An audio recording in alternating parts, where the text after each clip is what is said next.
സംയുക്ത വ്യാപാരി കൂട്ടായ്മയുടെ നേതൃത്വത്തിൽ ലിങ്ക് റോഡിലേക്ക് ബസ് മാറ്റിയതിനെതിരെയും ദേശീയപാത പ്രവൃത്തി ഇഴഞ്ഞു നീങ്ങുന്നതിനെയും പ്രതിഷേധിച്ച് RDO ഓഫീസിലേക്ക് മാർച്ച് നടത്തി.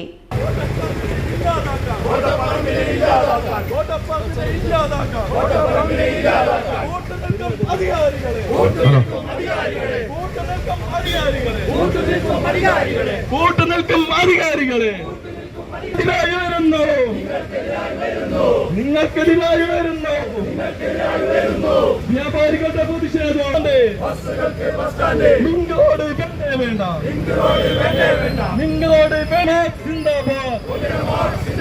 വടകര മർച്ചന്റ്സ് അസോസിയേഷൻ പരിസരത്ത് നിന്ന് ആരംഭിച്ച മാർച്ച് RDO ഓഫീസിന് മുന്നിൽ പോലീസ് തടഞ്ഞു. തുടർന്ന് നടന്ന പ്രതിഷേധ യോഗം Vadakara merchants association president M. Abdul Salam ഉദ്ഘാടനം ചെയ്തു. ഒരു നഗരത്തിന്റെ പിതാക്കന്മാരായിട്ടുള്ള ആളുകൾ, RDO,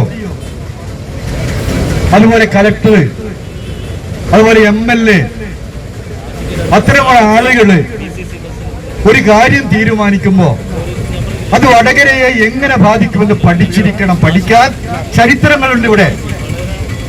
നമുക്കറിയാം, 6 വർഷം മുമ്പ്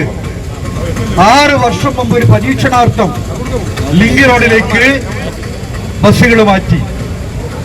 അത് അശാസ്ത്രീയമാണ്. 900 മീറ്റർ വീതിയിൽ 11 വളവുള്ള ഈ റോഡ് വലിയ ഗതാഗതങ്ങൾക്ക് പറ്റിയതല്ല എന്നുള്ള പഠനങ്ങളുണ്ട്. അതുകൊണ്ട് നിങ്ങൾ ഇത് ചെയ്യരുത് എന്ന് പറഞ്ഞു. ചെവിക്കൊണ്ടില്ല. 4 മരണങ്ങൾ നടന്നു ഈ റോഡിൽ വെച്ച്. 4 മരണങ്ങൾ നടന്നു. അതുകൊണ്ട് തന്നെ ഞങ്ങൾ പറഞ്ഞു, ഇത് ശരിയുള്ള ഏർപ്പാടല്ല, വടകരയെ സംബന്ധിച്ചിടത്തോളം ഇത് പ്രശ്നമാണെന്ന് പറഞ്ഞു.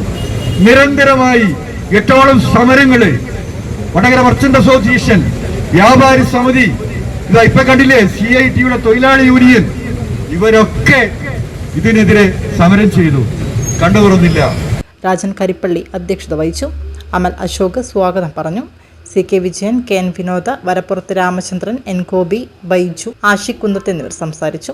പ്രതിഷേധ മാർച്ചിന് MP Majeesh Kumar, Ratheeshan PK, Ranjith Kalatt, Muhammad Ali VK, Sajid ATK, Shaseer CH, Sasi Priyanka, OK Surendran, Sudheer Kumar, Ajith KK, Safayar P എന്നിവർ നേതൃത്വം നൽകി.